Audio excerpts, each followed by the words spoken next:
จะไปว่ากันเนาะพักนี้นี่ได้ปะกันหลายวันหน่อย เพราะว่าถ้าตามกุเตือนี้ส่วนมากก็จะเป็นหลวงลุงชัยวัฒน์หรือว่าตุลุงยอง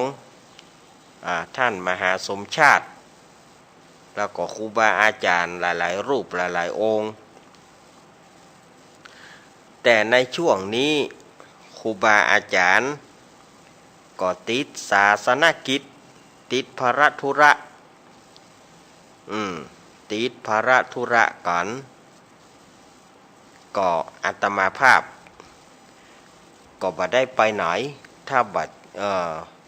ช่วงนี้อาตมาภาพก็อยู่พออยู่แล้วเปิ้นก็ว่าถ้าบ่ไปไหนก็มาเต้นรายการกำเนิดอาตมาภาพถ้าว่าบ่ติดภารธุระก็มาเต้นรายการสนองงานครูบาอาจารย์เนาะรายการสารธรรมยามบ่ายยามแลงนี้ก็จะมาปะกันจันทร์ถึงศุกร์ถ้าเป็นวันจันทร์ก็หลวงลุงชัยวัฒนาคเสโนถ้าเป็นวันอังคารก็อาตมาภาพวันพุธก็ท่านอาจารย์ท่านพระครูอภิวัฒนวิกรมกับหลวงพ่อสุเมธธรรมเสวีวันพัดก็ท่านมหาสมชาติชาตาปัญโยวันศุกร์ก็ท่านอาจารย์ท่านพระครูอภิวัฒนวิกรมก็หมุนเวียนพัดเปลี่ยนกันอย่างเอี้ยสถาญาติโยมเนาะพัดเปลี่ยนหมุนเวียนกันจัดดำเนินรายการนี้ก็จะออกอากาศหลายสถานีสถานที่ตั้งสถานที่ที่อาตมานั่งอยู่นี้ก็วัดปากตังเจริญตำบลดอยหล่ออำเภอดอยหล่อจังหวัดเชียงใหม่แพร่ภาพแพร่เสียงเผยแพร่ออกอากาศตามสถานีวิทยุต่างๆดังนี้สถานีวิทยุคลื่นพระพุทธศาสนาการศึกษาและวัฒนธรรม 104.50 วัดฝ่ายหินตำบลสุเทพอำเภอเมืองจังหวัดเชียงใหม่โดยเมตตาธรรมของท่านอาจารย์ท่านพระครูสมุวิสุวัฒน์วรกิจโจสถานีวิทยุคลื่นวัดพระบาทอุดมน้ำบ่อซาวาอำเภอฝางจังหวัดเชียงใหม่ 100.25 เมกะเฮิรตซ์โดยเมตตาธรรมของพระเดชพระคุณหลวงพ่อสุจิตตานุรักษ์ด็อกเตอร์ท่านอาจารย์จำเริญโชติธรรมโมวัดม่อนปินแล้วก็ตุปีโจสถานีวิทยุธรรมะของชุมชนห้วยตองสักเรดิโอ 98.75 เมกะเฮิรตซ์ตั้งอยู่วัดห้วยตองสักตำบลขวงเปาอำเภอจอมทองจังหวัดเชียงใหม่โดยเมตตาธรรมของพระเดชพระคุณหลวงพ่อวาปีวรมานิตแล้วก็ท่านอาจารย์ชาวริศชัยวังโสสถานีวิทยุมนต์เสียงธรรม 106.25 เมกะเฮิรตซ์ตั้งอยู่วัดบุพารามตำบลจ้างครึ่งอำเภอแม่แจ่มจังหวัดเชียงใหม่โดยเมตตาธรรมของหลวงพ่อมงคลวิสิทธิ์แล้วก็ท่านปรัตน์อุทัยทั้งสองท่านสถานีวิทยุบ้านทุ่งเรดิโอ 89.50 เมกะเฮิรตซ์อำเภอสันปะตองจังหวัดเชียงใหม่โดยการถวายเวลาของพ่ออุดมแม่เทียมวันพุทธวงศ์สถานีวิทยุแม่วางเรดิโอสถานีวิทยุวัดศรีปันเงินอำเภอสันปะตองสถานีวิทยุบ้านแป้นเรดิโอจังหวัดลำพูนและสถานีวิทยุวัดบุญยวาสวิหารจังหวัดลำปางนี่ก็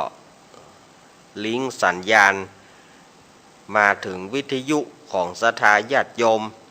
หรือว่าศรัทธาญาติโยมจะฟังตั้งเฟซตั้งไลน์จะฟังตั้ง YouTube ก็มี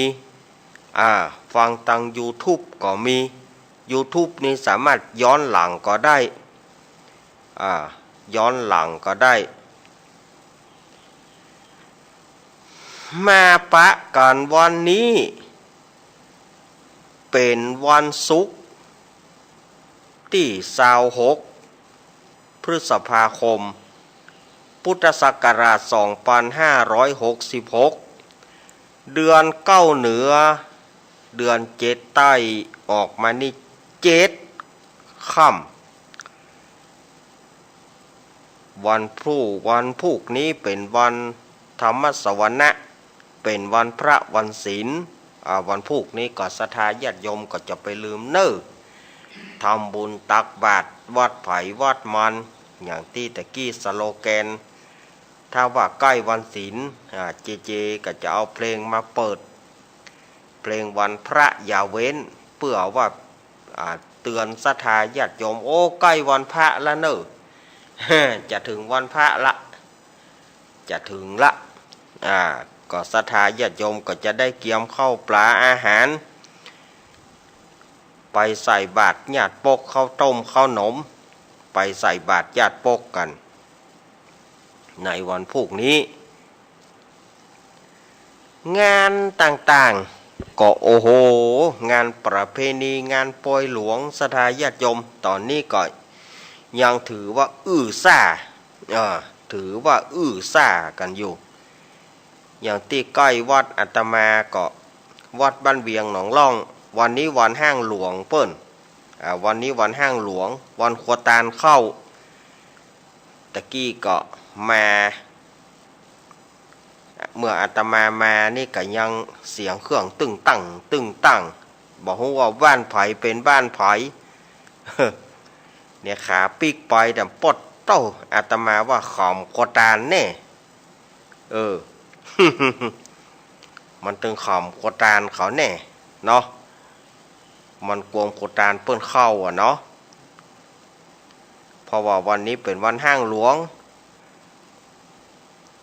วันนี้ก็แล้วก็หลายวัดหลายว่าที่เปิ้นมีประเพณีวันนี้วันพุธน้ำดิบกาแม่อีหอยกา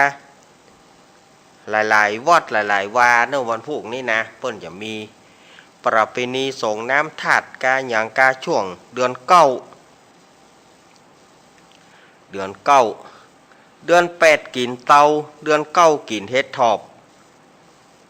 ก็ปีนี้ก็ยังเฮ็ดทอบก็ยังบ่ได้กินแต่เด้อนะวันพุธนี่ก็ตั้งดอยหล่อเฮานี่ก็มีเนาะวัดดอนจื่นวัดเราป่วยวัดดอนจื่นเปิ้นก็จะมีงานสลงน้ำธาตุวันเดือนเก้าออก8ค่ำช่วงนี้ก็มันนักมันหนาเนาะศรัทธาญาติโยมช่วงนี้ก็อดทนเอาไปทำบุญได้เท่าไรก็บอกว่ากันและถ้าเสี่ยงนี้มันจะเข้าภาษาแล้วเนอะเสี่ยงนี้มันจะเข้าภาษาละเสี่ยงนี้ไปก็จ้อยว่องแล้วบ่มีละ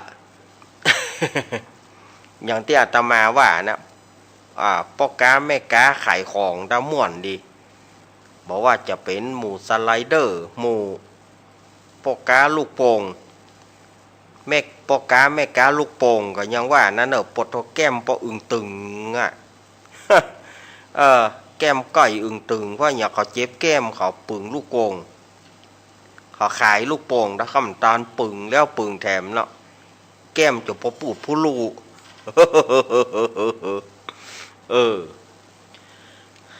พัดเปลี่ยนหมุนเวียนกันไปที่นี่ไปที่นี่ไปที่นี่ไปที่นี่เต้าม่วนแน่อันนี้ก็กันไปเนาะ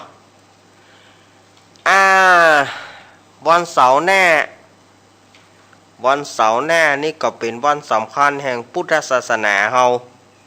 เป็นวันสำคัญของเจ้าพุทธเฮานั่นก็คือวันวิสาขบูชาวันวิสาขบูชาปีนี้มาตรงกับวันที่3มิถุนายนปีนี้เนาะ มาตรงกับวันที่3 มิถุนายนเพราะว่าปีนี้มันเป็นเดือน10 2เตื้อหรือว่าเดือน8 2โหนฉะนั้นงานประเพณีบ่ใช่งานวันสำคัญเนี่ยก็คือวันวิสาขบูชานี่ก็เลื่อนจากเดือน8เพ็งมาเป็นเดือน9เพ็งอีน่ะเลื่อนกันมาเนาะครูบาอาจารย์เปิ้นก็ได้อู้ไปนักต่อนักละอาตมาภาพก็คงจะเกินหัวข้อเกินหัวข้อไปว่าจะไปลืมเน้อเป็นวันพระใหญ่เป็นวันพระใหญ่เป็นวันศีลใหญ่นี่นะก็ถือได้ว่าเป็นงานที่สำคัญของพุทธศาสนาของเราวันวิสาขบูชาเนาะจะไปลืมเน้อเสาร์หน้าก็เกียมใส่บาตรญาติปกกันไปเวียนเทียนกันบางที่เพื่อก็อาจจะมีฟังเทศน์ฟังธรรมกันนี่นะเดือน9เสียติดกับจันทร์ในเดือน9วันนี้เดือน9ออก7 ค่ำก็อย่างที่อาตมาว่าเนาะงานประเพณีที่สำคัญของชาวบ้านเฮาก็เลี้ยงพ่อบ้านเลี้ยงปู่ย่าเลี้ยงปู่ย่ามีอย่างไรอาตมาก็ว่าไปแล้วเลี้ยงพ่อบ้านกาเลี้ยงผีฝายผีมดผีเมงเปิ่นก็จะมีการฟ้อนพ่องกาอย่างกานี่เลี้ยงผีฝายผีน้ำปู่ย่าปู่หยี่เจ้าตี่เจ้าแดน ก็เลี้ยงกับช่วงเดือน9เนี่ยเลี้ยงกับช่วงเดือน9นี่ก็จะเริ่มกันโลละช่วงเดือน9นี่มีการเลี้ยงปู่ย่ากันยืนโยงขอนปู่ย่ากันม่วนแน่ อย่างที่อาตมาว่านะกันเนาะยังปี47นี่ปู่ย่าก้อนก่อยปี47นี่เพราะว่าเขาเอาก่อยไปฝังมดปี47ไข้มีโรคระบาดไข้หวัดนกระบาดไข้หวัดนกเอาไก่ไปฝังเมียตัวเล็กตัวน้อยบ่ได้หันเตาเดือนหันตะวันอย่าเอาไปฝังหมดแม้แต่ในวัดในวาก็บ่เว้นประกาศในวัดในวายับเน้อห้ามให้มันเหลือตัวสักตัวเดียวไอเฮาก็แย่ใดบ่เนี้ยก็บ่ได้เปิ้นเขหัวยับใส่กระสอบเอาเปิ้นไปกูก็ทำบาปไป กูก็ทำบาปไปโดยบ่ฮู้ตัวเน้อแล้วบาปกรรมนี่มันก็มีจริงนะศรัทธาญาติโยมในบาปกรรมที่เฮาทำกับสัตว์กับสิ่งนี้มันก็มีผลพวงไงหยังญาติโยมก็โดนมาละ 2-3 ปีก่อนโควิดก็เป็นผลพวงมาจากที่เฮาเอาสัตว์เอาหยังไปฆ่าไปฝังนั่นนะเฮาก็เลยถูกกักตัวกันดีนะดีอย่างใดเฮาบ่โดนซ้อมเหงา ไก่ตัวได้เหงาค้อนซ้อมเพราะว่าซ้อมเหงาดีนะมีไผซ้อมเหงาคนเฮาไปโควิดกับบนี่ ตายกองเนาะจะว่ามันนะ แต่ว่าช่วง 2-3 ปีแล้วนี่มันรุนแรงโดยเฉพาะปีที่แล้วปี65นี่ที่บ้านอาตมานะศรัทธาญาติโยมเหย มันจึงลงกันเป็นแปรเป็นแปรล่าตำล่าเขาไปกลุ่มเข้าน่ะเจ้าป้อมมีไผออกมาใส่บาตรปัจจนาก็คนนั้นเป็นปัจจนาก็คนโอ้อีลำเหลือมันได้กินเหรอกะเจ้าป้อกองเจ้าป้อมองนะกองเตียวเจ้าป้อมองนะโลดเจ้าป้อบะเตียวแต่บัดเดี๋ยวนี้มันก็ผ่านวิกฤตผ่านโรคระบาดอย่างก่อนหนีไปจะนักแต่ว่าก็บ่ควรประมาทบ่ควรประมาทไปไหนก็ต้องใส่แมสใส่หน้ากากอยู่เพราะว่าเฮาบ่ฮู้ว่าเฮาบ่ฮู้ว่าภัยเป็นจะใดเฮาก็ใส่กันไว้ก่อนกันไว้ก่อนกันไว้ดีกว่าแก้แย่แล้วมันจะแก้บ่ทันโดยเฉพาะปีที่แล้วนี่แตะบอกว่าบ้านไหนลงกันเป็นหมู่เป็นหมู่ ดาราก็ตายกันเบอะตายกันเบอร์ดารานักร้องนะนักร้องตายกันเบอะตายกันเบอร์ตายก็โควิดนะอย่าเตี้ยตมาว่านะดีนะไผ่บ่ซ้อมเหงาอย่าเตี้ยตมาว่า เนาะมันก็ผลพวงมาจากกล่อมนั่นนะสถานญาติโยมมันมีอะไรอย่างไข้หวัด2009ว่าใจไข้หวัดนกนะแต่เก้าที่ก็เป็นโรคอย่างโรคซาเนาะ47นั่นนะ47นั่นนี่ความงัวบ่ต้านหายความควายเข้ามาโรคซา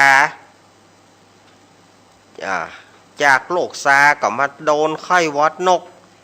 จากไข้หวัดนกแล้วก็มาเจอใส่โรคหูดับหรือว่าโรคโคคัสซูอิดที่กินหมูดิบนั่นนะ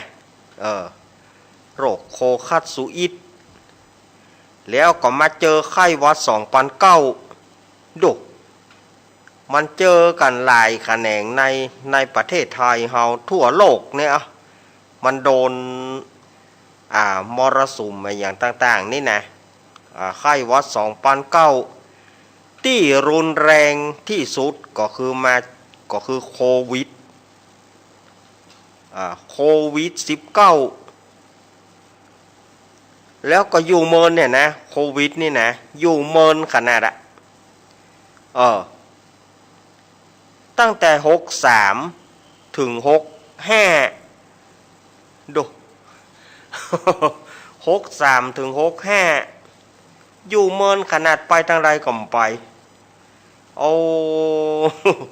เหงากันซกตกซักตัก ช่วงที่ติดเคอร์ฟิวแถมช่วงที่ติดเคอร์ฟิวนั่นก็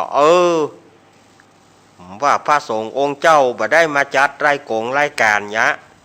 4 ทุ่มเปิ้นติดเคอร์ฟิวแล้วถ้ามาจัดรายการก็ปิกบ่ได้แล้วเปิ้นจะยับหัวจะปล่อยก็ตอนตี 4บ่ได้ไปทางใดสักทีง้อมเหงานะในช่วงโควิด 2-3 ปีก่อนมีปัญหาไผเป็นก็ต้องกักตัวไปหรือว่าบ่เป็นมีอัตราเสี่ยงก็ต้องกักตัวไปมันผ่านมาก็ขอให้มันผ่านจะไปได้ปีกมาแถมแต่ก็ศรัทธาญาติโยมเฮาก็บ่ควรประมาทเนาะบ่ควรประมาทไม่ประมาทกาดจะไปตกนะเปิ้นว่าเนาะเมื่อใดกาดตกแล้วก็ยุ่งนะกาดตกก็ไม่ได้ซื้อของกินนะกาดมันตก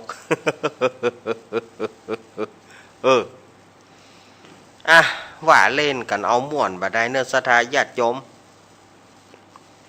วันนี้อาตมาภาพก็จะได้นำเอาอมตะนิทานธรรมวันนี้ก็จะได้เอาน้อมนำพระสัทธรรมเทศนาปื้นบ้านปื้นเมืองเป็นธรรมมหาจาตุเวสสันดรชาดกวันนี้ก็จะเอามาเทศ กันที่สามชื่อว่ากันตานขอนหรือว่าตานก่อนอันประดับประดาด้วยคาถา209คาถานวันนี้คาถา209คาถาจากก่อนตานขอนหรือว่าตานก่อนวันนี้อาตมาภาพก็เสียงอาจจะบอกให้เต้าใดเตื้อนะมันเจออากาศที่มันร้อนก็ร้อนขนาดมันปลาบอกให้หม่วนให้งานเต้าใดวันนี้ถ้าเสียงอย่าได้ก็ขออภัยด้วยเนอะ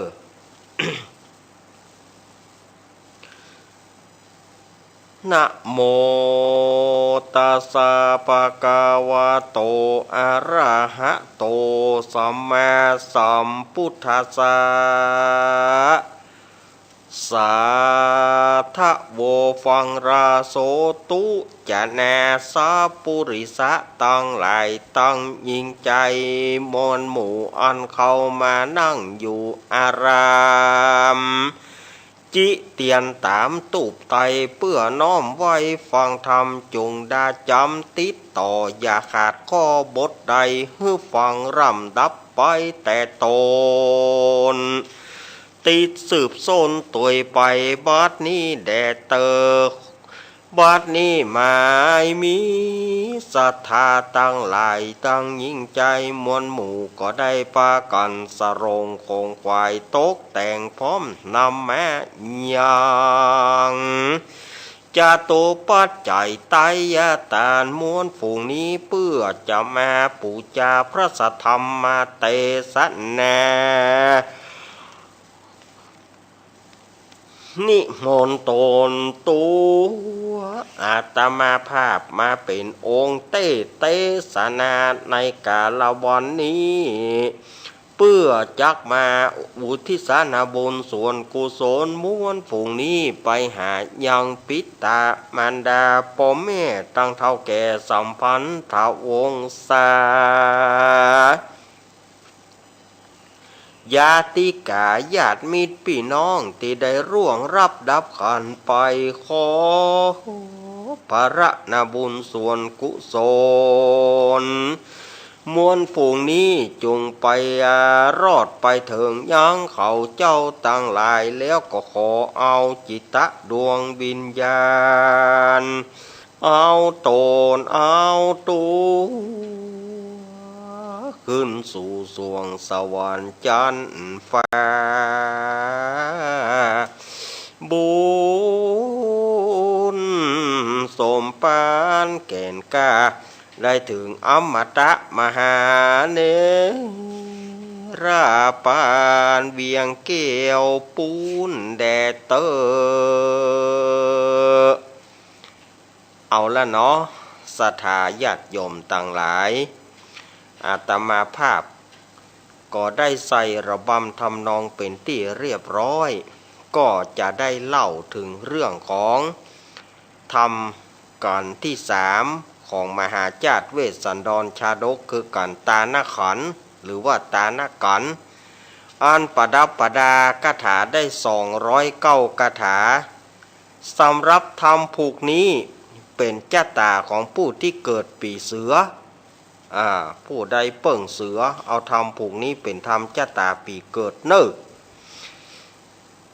ก็ต่อจากกันหิมปานศรัทธาญาติโยมกันหิมปานที่ว่าพระเวสสันดรได้ฮื้อตานจ้างปัจจัยนาเคนแก่พราหมณ์กลิงกลาดทำให้เจ้าเจตุดรตั้งหลายก็ปากันโคดกันเกียดปากันไปประท้วงพญาสลีสนใจขอให้พญาสลีสนใจขับไล่ขอให้พญาสลีสนใจฆ่าพระเวสสันดรเหียพระเจ้าสลีสนใจก็บอกว่าเฮาฆ่าลูกเฮาบ่ได้ลูกเฮาฮักเหมือนอกเหมือนใจเฮาฆ่าบ่ได้เมื่อฆ่าบ่ได้ก็ต้องไล่ไปเขาวงกฏถ้าบ่อั้นจะล้มราชบัลลังก์จะยึดอำนาจอาจจะเกิดรัฐประหารปฏิวัติรัฐประหาร อาจจะยึดอำนาจจะล้มราชบัลลังก์ล้มพระเจ้าสนใจพระเจ้าสนใจก็โอ้เจ้าบ้านเจ้าเมืองจะเอาแตะก็เลยว่าตกลงเฮาจะไล่ลูกเขาให้หนีไปอยู่เขาวงกฏก็เลยให้นายนักการผู้ฉลาดไปเล่าให้พระเวสสันดรฟังพระเวสสันดรก็บอกว่าเฮาอยู่เฮาให้ตานจ้างเผือกเป็นจ้างกู้บารมีเป็นจ้างกู้บ้านกู้เมืองเป็นจ้างกู้บารมีของเฮาเจ้าเมืองบอกกวนดีมาปากซ้ำมาไล่เฮาหนีซ้ำไปฟ้องอีป้อฟ้องเสด็จป้อเมื่อเสด็จป้อบอกให้เฮาอยู่หนีก็หนีไม่มีปัญหาโนพอมแพมหนีก็หนีว่าอันแล้วก็พระเวสสันดรก็ไปเล่าให้นางมัททีฟังนางมัททีขอไปโตยพระเวสสันดรบอกให้ไปให้นางเลี้ยงลูกเลี้ยงเต้าอยู่ในบ้านในเมืองแต่ว่านางมัททีก็จะไปอันนี้คือใจความที่มาจากหิมพานต์ต่อไปเขาก็จะมาเล่าเรื่องตานาขันเรื่องตานาขันเนี่ยที่นี่ก่อนนางพุทธดีเนาะนางพุทธดีก็ได้ยินว่าเปิ้นจะไล่พระเวสสันดรลูกของตัวเก่าหนีนางพุทธดีก็ว่าเรื่องนี้จะเป็นแต่ก็ว่าใดเฮากวนไปฟังกวนไปฮื้อหู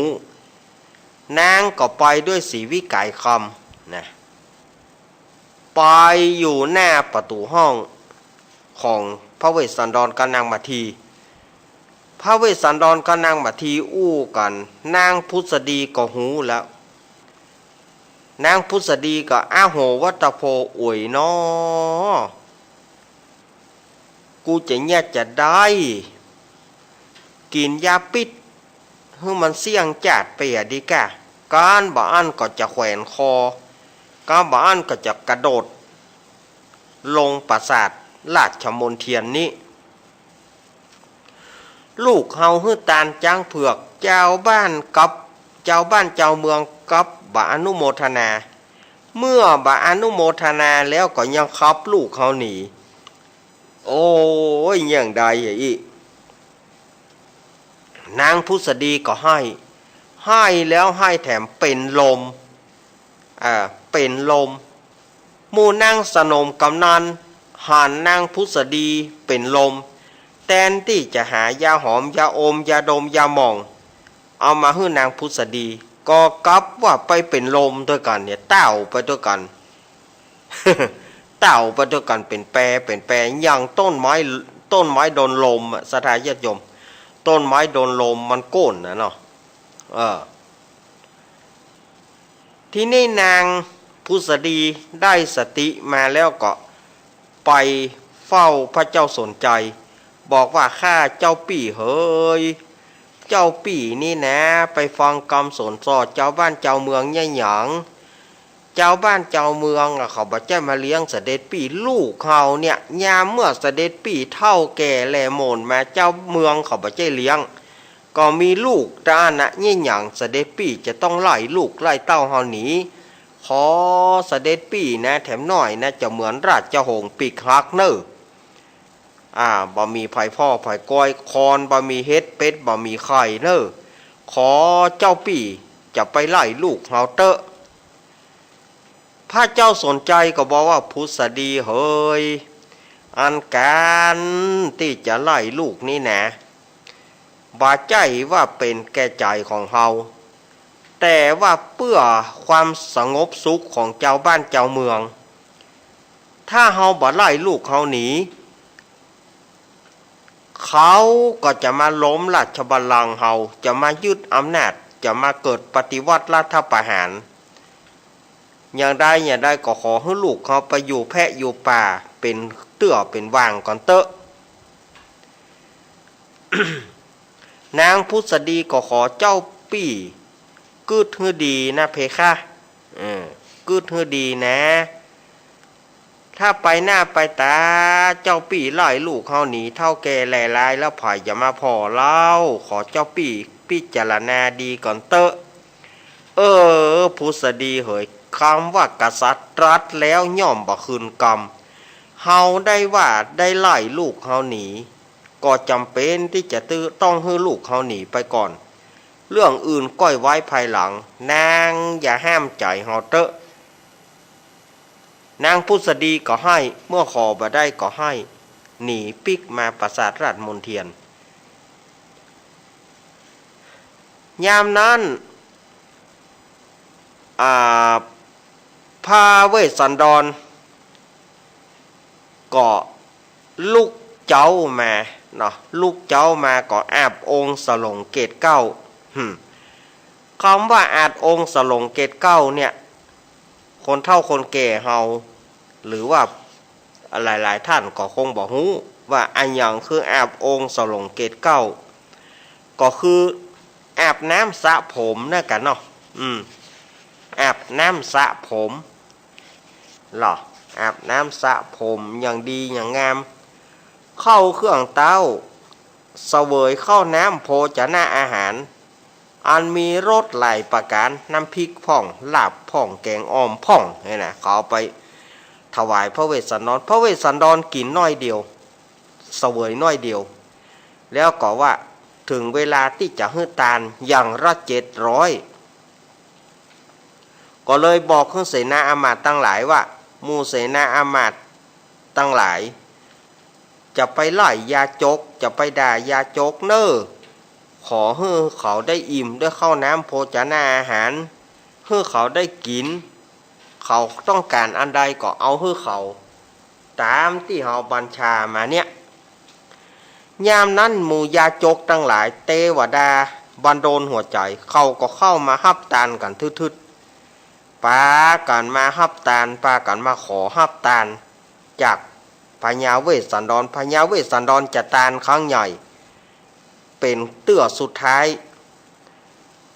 หมู่ยาจกตั้งหลายก็ปากันให้ว่าข้าได้ป่อพญาเป็นเจ้าเหยตั้งแต่นี้ไปหมู่ข้าพระองค์เนี่ยจะไปหาไผ่ที่ไหนมามีน้ำใจเหมือนพระองค์เมื่อฮื้อตาลเลเมื่อพระองค์หนีไปแล้วข้าพเจ้าจะไปฮับตาลจากไผ่อัตหิอัตโนนาโถตนเป็นที่เปิงแห่งตนขนาดเฮายังโดนไล่ต้านเฮยมีตะใดก็กินไปตะอันจะไปกินโบะขวางบะเนอเฮอประหยัดอดออมกันพ่องเฮาช่วยไผ่ก็บ่ได้ละต่อไปนี้ไผ่ช่วยเฮาก็บ่ได้เฮาช่วยไผ่ก็บ่ได้ตัวไผ่กับตัวมันน่ะเนอ พระเวสสันดรฮื้อตันเกิดอัศจรรย์ลั่นก้องมีต้นว่าแผ่นดินห้องดอยคาง พระเวสสันดรฮื้อตานจนถึงค่ำเมื่อค่ำแล้ว พระองค์ก็อาบองค์สลงเกตเก้าเสวยข้าวน้ำโภชนาอาหารแล้วก็ว่าประเดี๋ยวนี้สมควรที่เขาจะต้องไปลาเสด็จพ่อเสด็จแม่นางมาทีก็ไปตัวนางมาทีก็ไปพระเวสสันดรขึ้นไปหาสำนักแห่งเต้าพญาสนใจเสด็จพ่อเอ๋ยผู้ใดมักฮื้อตาลย่อมบ่มีวันอันใกล้ข้าตาลทุกสิ่งทุกอย่างเพื่อข้าหวังเป็นสัพพัญญูพุทธเจ้าในภาคหน้าเสด็จพ่อก็ว่าข้าบดีข้าฮื้อตาลจ้างเผือกอันเป็นจ้างกู้บารมีของข้าเสด็จพ่อก็ว่าบดีไล่ข้าหนีเมื่อเสด็จพ่อบ่ฮื้อข้าอยู่ข้าก็จะไปแล้วเสด็จพ่อเฮ้ยจะไปวันพุ่งมะเจ้าเสด็จพ่อก็อยู่กับเสด็จพ่อฟังกำหมู่เสนาอามาตย์ฟังกำหมู่เจ้าเมืองเสด็จพ่อก็อยู่กับเจ้าเมืองเท่ามาก็ให้เจ้าเมืองเลี้ยงนะข้าจะไปบวชเป็นฤาษีอยู่ปุ่นเขาวงโกฏปุ่นถ้าซื่อว่าถ้าเสด็จพ่อตายก็ขอให้เจ้าบ้านเจ้าเมืองนั้นเผาลูกจะไปละแล้วก็พระเวสสันดรก็ไปสำนักแห่งนางมาทีนางพุทธดี ไปหาสำนักนางพุทธดีเสด็จแม่เฮ้ยกรรมอันใดที่ลูกได้ทำกับเสด็จแม่กายกรรม3วจีกรรม4มโนกรรม3ลูกก็ขอเสด็จแม่ยกโทษเธอเนอบัดเดี๋ยวนี้ลูกจะไปบวชเป็นฤาษีอยู่เขาวงโกดปุ้นลูกเฮือตานจ้างเผือกอิบเสด็จป่อก็ว่าบดีอย่าได้ก็เสด็จแม่รักษาสุขภาพร่างกายให้ดีๆเนอเสด็จแม่อนุญาตให้ข้าไปบวชเตอะนางพุทธดีก็ว่าลูกเขยกรรมอันใดแม่ก็โป่งขาดอนุญาตลูกไปบวชแต่แม่ขอให้นางมาทีอยู่เลี้ยงลูกในเมืองแดเตอะพระเวสสันดรก็บอกว่าโอ้เสด็จแม่คนใจคนหนึ่งข้าก็บอกเอาไปแต่นางมาทีเปิ้นก็จะไปแต่ถ้าว่านางมาทีจะไปข้าก็บ่อาจจะห้ามเขาได้นางพุทธดีก็ขอกับนางมาทีขอว่านางมาทีเฮยขอจะไปเตอลูกเลี้ยงหลานย่าในเมืองเตอะนางพุทธดีก็บอกว่าเสด็จแม่เฮย ถ้าจะให้ข้าได้ปัดปากจากเจ้าปี่เวสสันดรแม้จะนอนในปราสาทสูงถึงเทียมฟ้าเทียมเมฆกระจ่างข้าบ่มีความสุขข้าจะขอไปกับเสด็จปี่จะไปเป็นโยมอุปถากเสด็จปี่จะไปหาลูกไม้หัวมันจะไปหาน้ำฉันน้ำใจมาถวายเสด็จปี่ยามนั้นพระเจ้าสนใจก็บอกว่าโอ้มาทีเมียบ่อ้ายอีเนาะ มาทีเฮ้ยลูกจะไปเนอที่ว่าในป่าในดงนะมันมีงัวเถื่อนควายเถื่อนมีตึงจ้างมีตึงเสือตึงหมีราชสีห์เสือป่ามีตึงแมงบ้งจะเข็บแมงป่องงูเงี้ยวเขี้ยวขอมันนักลูกจะไปเตอะ นางมาทีก็บอกว่าเสด็จป่อเฮ้ยขนาดลูกตัวเก่ายังไล่แล้วข้าเป็นไผข้าไปแค่ลูกสะใภ้พิษใจยังก็จะไล่หนีพิษใจยังก็จะไล่ขนาดลูกกับตับกับท้องลูกกับตัวเก่าเสด็จป่อยังไล่อย่างใดข้าก็ตึงจะไปเปื้อนเจ้าปี่เวสสันดรพระเจ้าสนใจก็ขอเตอะขอลูกจะไปนะลูกอยู่กับบ้านกับเมืองเลี้ยงหลานปู่นางพุทธดีก็ตึงมาเอาอย่าได้ก็ตึงจะไปพระเจ้าสนใจก็บอกว่าโอ้ถ้าเจ้าจะไปก็ได้ขอเลี้ยงขอเอาหลานไว้ในเวียงนี่เตอะเอาหลานเลี้ยงไว้ในเมืองนี่ถ้าลูกจะไปก็ไปบ่าวลูกข้าจะเอาไปตัวลูกข้าจะเอาไปตัวพระเจ้าสนใจนางพุทธดีพระเวสสันดรนางมัททีอู้กันคืนนั้นโต้ลุ่ง โต้ลุ่งบารับบานอนละโต้ลุ่งยามบะแจ้งเตื้อนางพุทธดีก็อุ้มเอาเจ้าจารีน้องกันหาไปใส่ไว้ไปขึ้นรถเพื่อท่าพระมหาสัตว์เจ้ายามนั้นพระมหาสัตว์เจ้าฮื้อตาลแถมแล้วก็ขับรถไปนางพุทธดี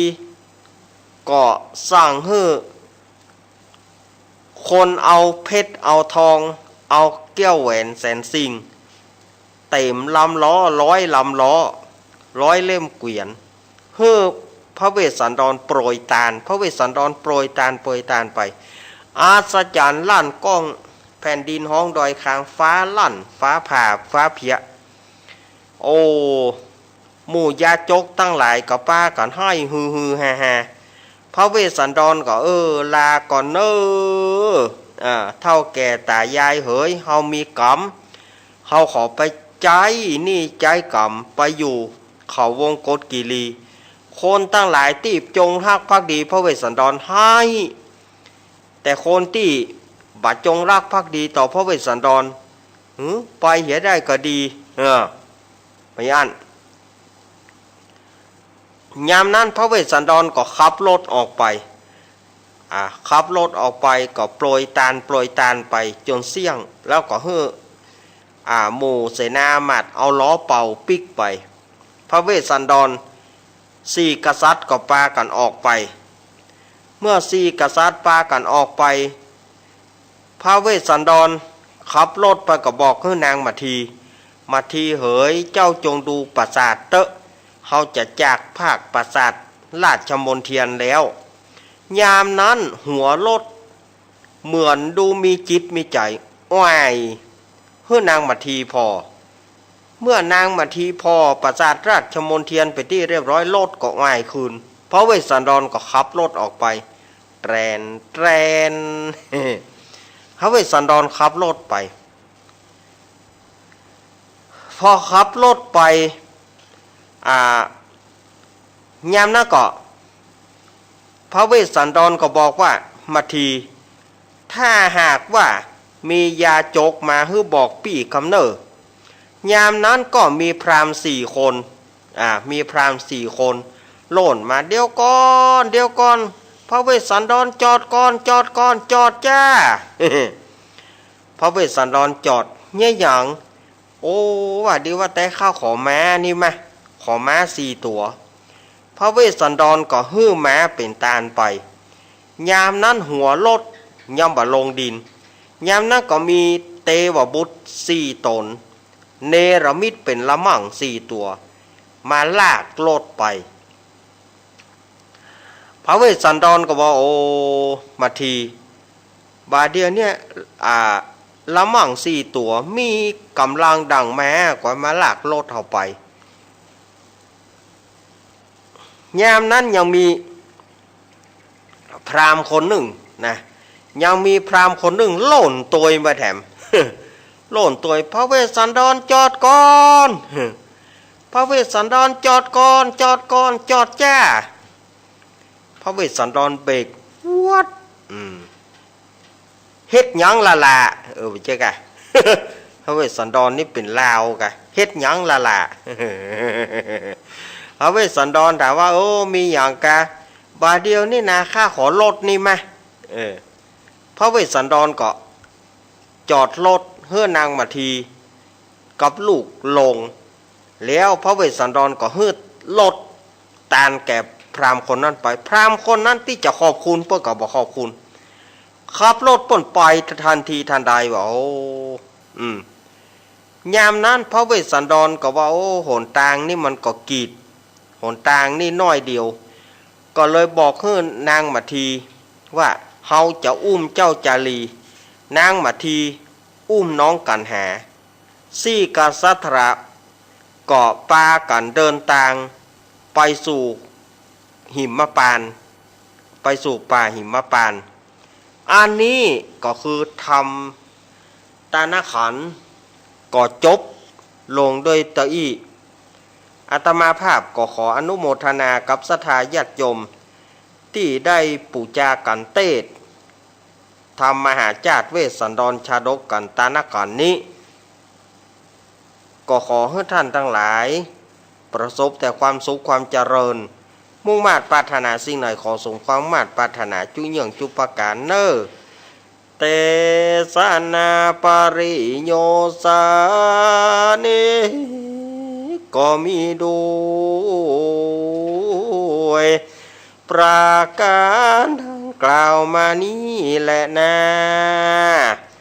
ตานะก่อนทางนิติตังขีญาสังวนาวิเศษจาห้องเหตุธรรมเตสนามหาจาตุเวสสันดรชาดกกันที่3กันตานะขันอันประดับประดากถาใด209 กถาการนี้นาเป็นจตาผู้ที่เกิดปีญีเปิ้งเสือก็บังกรมสมเรศเดสาธุเอาละศรัทธาญาติโยมสาธุชนทั้งหลายช่วงแรกของอาตมาก็หมดลงช่วงแรกของอาตมาหมดลงก็เดี๋ยวจะไปฟังหมุนขึ้นหนีไปไหนเตอเนอร์กาวเดียวก็มาต่อช่วงที่2ก่อนนอก่อนอื่นก็ฮับปอนก่อนนอสัพปีติโยมิวจันตุสัพพะโรโกวินาศตุมาเตภวัตวันตรโยสุขีติกายุโกภวะพิวาทานาสิริสานิจังอุทาปัจจายโนจตารโรธรรมวัฏันติอายุวโนสุขังพระลังจะไปหมุนขึ้นไปไหนเตอเนอ ก็เดี๋ยวก้อยปากันช่วงที่2ของรายการขอเจริญปอน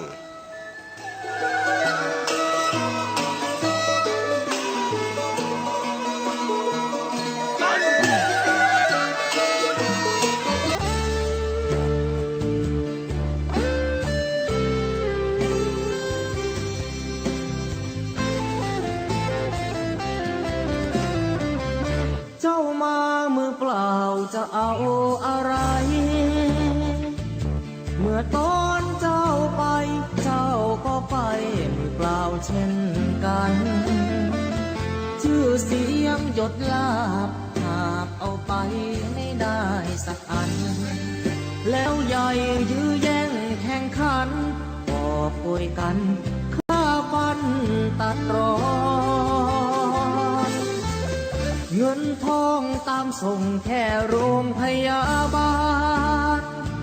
ญาติมิตรวงวานลูกหลานส่งแค่เชิงตะกอ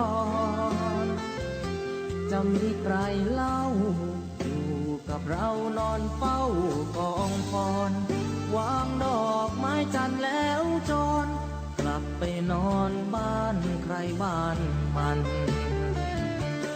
ใหญ่ขับฟ้า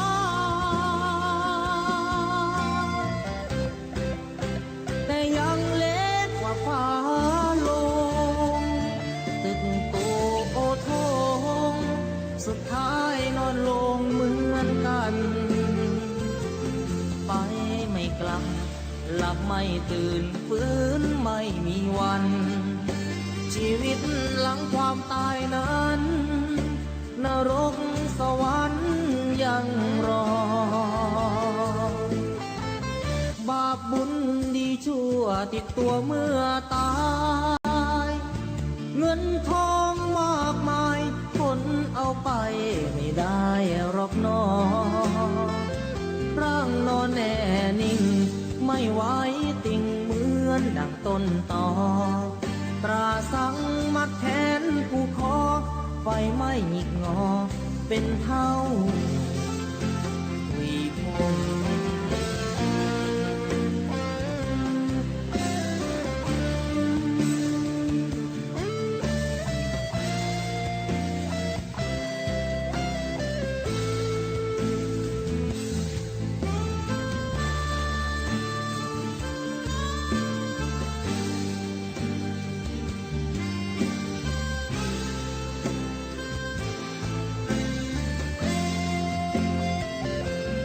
ใหญ่ขับฟ้า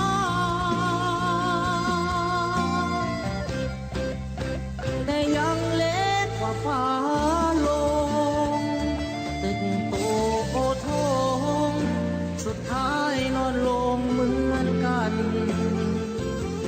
ไปไม่กลับหลับไม่ตื่นฟื้นไม่มีวันชีวิตหลังความตายนั้นนรกสวรรค์ยังรอบาปบุญดีชั่วติดตัวเมื่อตายเงินทองมากมายคนเอาไป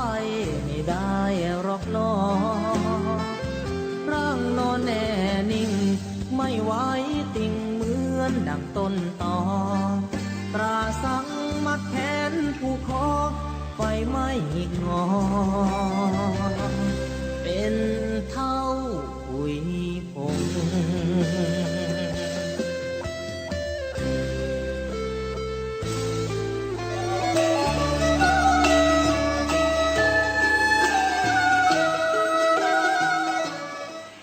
เอาละ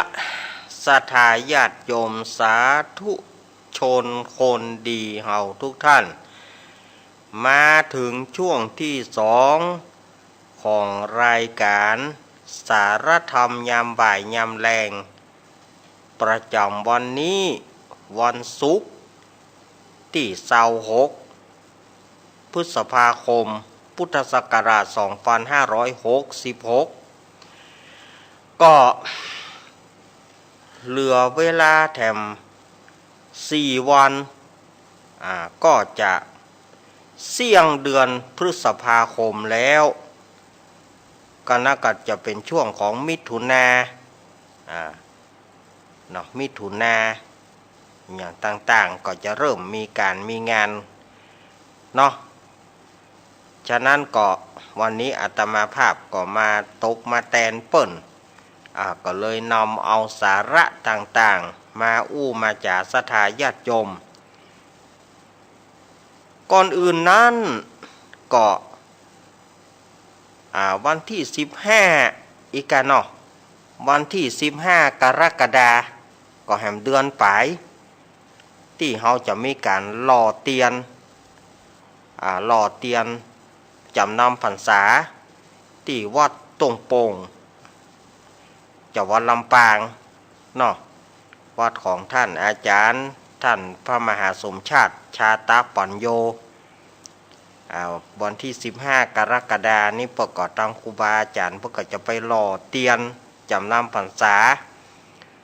แล้วก็จะไปถวายเตียนกับป้วน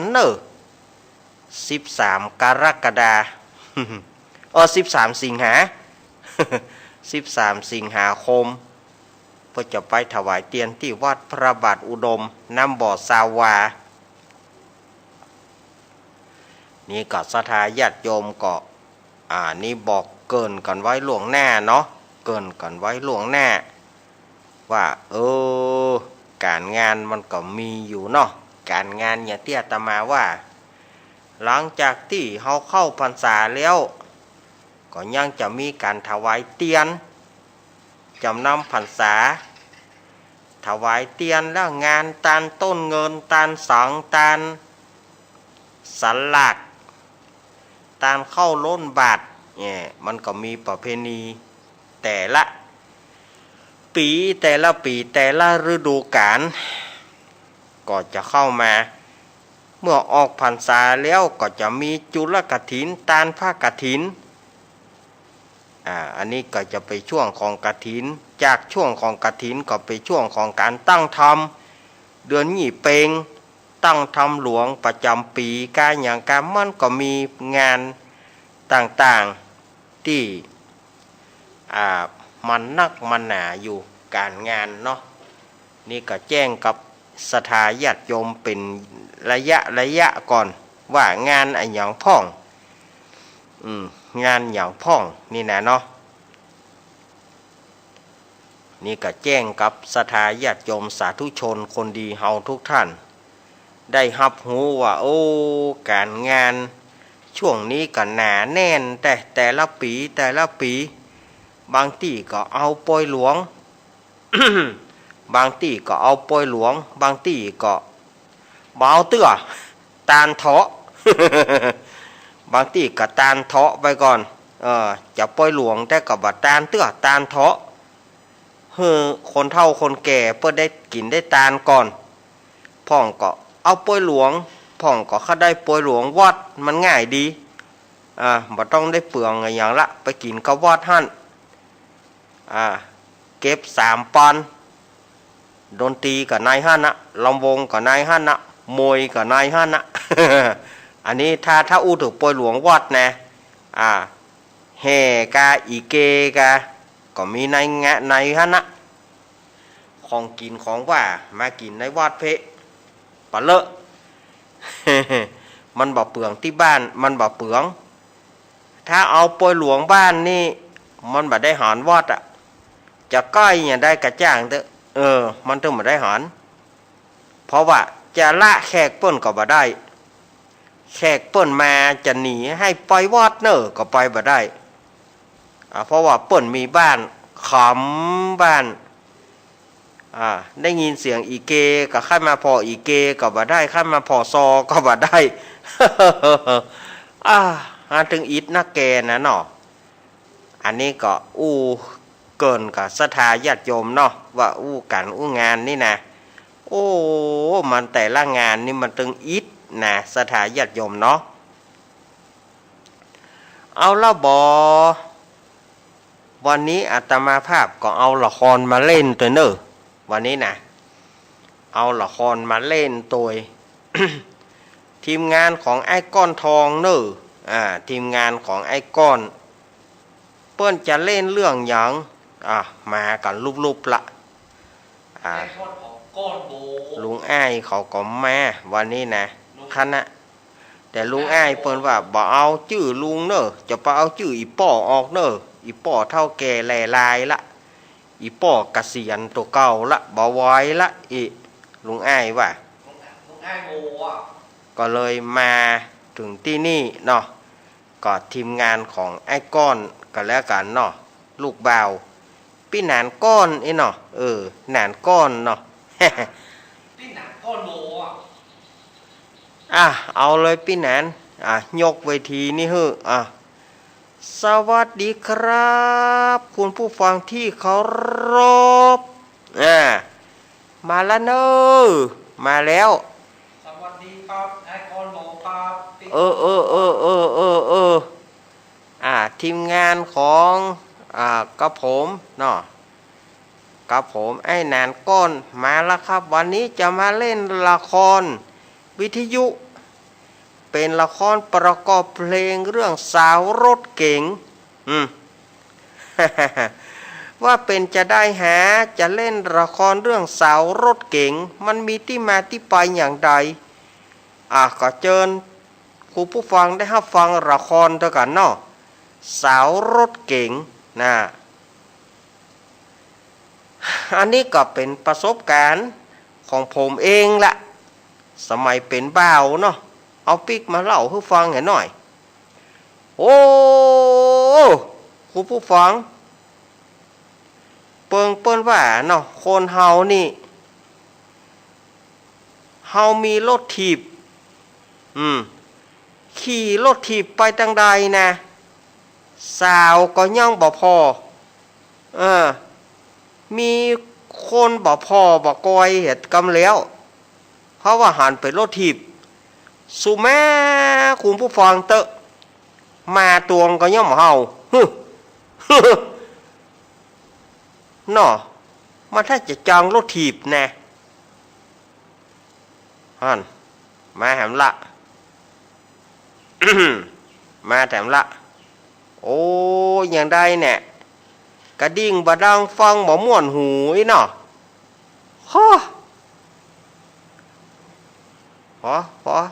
บอกองได้ยินเสียงรถเก๋งโหล่นขึ้นรถพอละปิดประตูต้มโทย่างเฮ้ามีหัวจิตหัวใจไว้โอ้ไปทางใดน้องสาวบะเหลียวเหี้ยเลยน้องสาวครับไปไหนนั่นบะเหลียวบะหินจูดดิจ้าว้ยพอละบอกกองหารถเก่งกระโดดขึ้นรถเก่งตกเนอะอีเนอะ ว่ากันมอตกเนอะอีเนอะกระดิ่งบะดังมันฟังบ่ม่วนหูกะไปเหี่ยวบ้านใต้ก็ได้เหรออันรถถีบนี่ก็ได้ปัด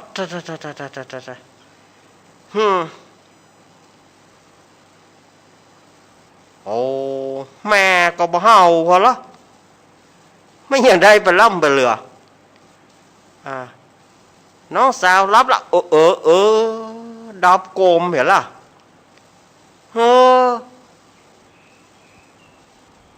มันต้องอยู่ตามนั่นหันอันนั้นรถเก่งไปเข้ามาเจินครับโอ้ไอ้น้อยไม่เอียวกะเอารถเก่งจอดทางเพเนอเอารถเก่งเข้ามาในบ้านนี่เนออันรถถีบนั่นนะถ้าตอนโจรก็โจรเลยพอแล้วเขาปอดสาวแห่เนี่ยนี่บะหินจูดเขาดีกะหน้าเงินหน้ารถเก่งแต่หอให้ยับนั่นขูดดีกะฮะ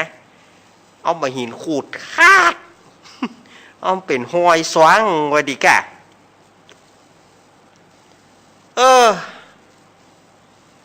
ไผก็บ่พอแต่ไปเหี่ยวตะวันตกพอละนั่นตะวันตกก็รับโกมนั้นรถเก่งมาเหมือนกันนะเจิญเลยลูกสาวอยู่ตั้งน้อย รถเก๋งเข้ามาได้สบาย แต่รถถีบยาพอเหรอมันก้องกาหาขนาดนะพอเหรอมาหินเล่นดิแกไปไปแถมพอมันเหรอบ้านไหนเมืองไหนมันมีก็รถเก่งได้กะรถถีบนี่มันมีหัวจิตหัวใจแหละคนใดก็บ่ฮักคนใดก็บ่ฮักเนอบ่ฮักจ้างสูเตอะหาไก่ขี่รถถีบตามเรื่องแฮนั่นเนาะนี่แหละไผที่หมายปองไม่ยิงนะมีแค่กระดิ่งรถจะไปว่าเปิ้นจึงบ่สนใจถ้าไผมีรถเก่งนี่นะเปิ้นชอบเนอะได้ยินเสียงแกแป๊บๆมันถึงงอมเข้ามาบ่รอบุญมีบ่ไตเขาควายก็ล่างว้องกันเนาะถูกหวยรางวัลที่1ก็เหรอจะหยอกมันสักสาวก่อนก็เรารถเก่งเนี่ยพอเหรอพอเขาจะเมาก็เนาะลมบาดีแต่ไปตั้งได้กับสาวหันกันรถเก๋งรถเก๋งป่อเท่ามีตังก็เนอะจะเอาหื้อนะ Music แตกเปิ่นมีรถเก๋งก็ปล่อยเปิ่นมีไปเตอความตุกนี่นะมันตึงเพื่อว่าจะได้ตุกบ่มีไผจะตุกบ่มีไผอู้ตุกบ่ได้อยู่ตุกบ่ได้กินจะอู้เรื่องตุกในมนุษย์เมืองดินปอบ่ได้อยู่ปอบ่ได้กินเปิ้นขี่รถเก๋งเฮามันเตียวดินเปิ้นขี่เครื่องบินเฮาคนเตียวดินมันตุกแต่ตุกว่าใหญ่ๆมัน เขาเมารถเก๋งก็เพราะเขาเมารถเก๋งไปเตอเฮ้ยสักวันต้องเป็นของเฮาสักวัน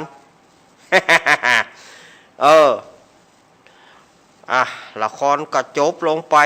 นะศรัทธาพ่อแม่พี่น้องก็จะไปกึดใจอันอย่างนักเน้อถือว่าเป็นของขวัญของรางวัลนะครับวันนี้ก็ทีมงานก้อนทองโปรโมชั่นก็ต้องอำลาจากคุณผู้ฟังไปก่อนเอาไว้โอกาสหน้าก้อยปากันใหม่สวัสดีครับประเทศก้อนอันนั้นอย่างก้อนโมไปแล้วเนอะวะ ขอบคุณเนอะทีมงานของไอ้ก้อนพี่หนานก้อนเนาะมาเล่นละครให้ฟังสาวรถเก๋ง ไปตาใดกับเปิ้นประสนใจแต่สนใจการรถเก๋งแต่ อ้าวโจกไผ่กับโจกมันนะเนอะโจกไผ่กับหมานมันนะเนาะ เล่นละครให้กันฟังไปคลายอารมณ์นะศรัทธาญาติโยมเรียกว่าคลายอารมณ์บางทีจิตใจเฮาเครื่องขุ่นเรื่องนั้นเรื่องนี้บางทีเฮาก็มีปัญหาเอาเรื่องอันนั้นบางทีก็เรื่องบ้านพ่องเรื่องจองพ่องเรื่องครอบครัวเฮาฟังข่าวก็มีกระฆ่ากันศรัทธาญาติโยมเฮามีฟังข่าวก็ฆ่ากันเรื่องนั้นเรื่องนี้บ่เป็นเรื่องเป็นราวสะพ่องอยู่ด้วยกันจบพอเท่าพิษใจกันฆ่ากันอยู่ก็เท่าแล้วนะมันจะอยู่ได้แหมกินแหนมเนาะเท่าแล้วอยู่กันสุมาเตอะอยู่กันไปกู้ผัวตัวเมียก็ยังบ่อยู่ให้มันกุ้มเท่าเต้าตายเหี้ยนะโคตรไอ้ยามฮู้กันฆ่ากันตาย ก็คนเท่าฆ่าคนเท่าแล้วไปอยู่คอกก็หำตาใดเหี้ย ก็จะตายเขาน้อยพุ่นน่ะกันเนาะสดายญาติโยมไว้ใด เนาะอาตมาตึงบอกให้อู้นักนะอู้นักก็ใจขึ้นแต่อู้นักก็ใจขึ้นย้ำเตือนกันแถมกองว่าวันพุธนี้เป็นวันพระวันศีลเนอศรัทธาญาติโยมก็จะไปลืมเนอวันนี้นะไผจะห่อข้าวต้มขนมก็ตานอยู่เนอห่อข้าวต้มขนมก็ได้บัดเดียวเขาว่าซื้อสำเร็จรูปดีกว่าท่านอาจารย์บ่ห่อละ ถ้าไผห่อก็ซ้ำดีเนาะห่อข้าวต้มขนมกันนี่นะไว้พวกก็ไปตานวัดตานวาหน้านี้เฮ็ดทอบมันบ่ค่อยออกแต่เตื้อเพราะว่าฝนมันทิ้งช่วงบ่ม่วงชุกเนาะ บ่ม่วงชุกนี่กำลังเป็นที่ฮิตบ่ม่วงชุกคนใดเป็นเบาหวานนี่ก็กินแต่น้อยๆเนอะคนใดเป็นเบาหวานกินแต่น้อยๆกินนักก็บ่ได้นะน้ำตาลมาขึ้น ม่วงชุกนี่นะข้อจริงมันก็หังลำเนี่ยสถานญาติโยมเฮากินกับข้าวเนี่ยนะต้องบ่มีอย่างฟานบ่ม่วงชุกกินกับข้าวมันก็หังเหมาะเนี่ยแต่มันกินนักก็บ่ได้นั่นนะคนได้เป็นเบาหวานเนี่ยกินนักก็อันตรายหมอกบ่หายยากนะเนาะ อันนี้ก็อู้กับสถานญาติโยมก็เดี๋ยวอาตมาจะวางสายพอเนอะเดี๋ยวอาตมาจะวางสายว่าสถานญาติโยมอยู่ทางใดพ้องอีเนาะเดี๋ยวอาตมาจะเปิดสายเฮ้อเนออยู่ก็ง่อมแต่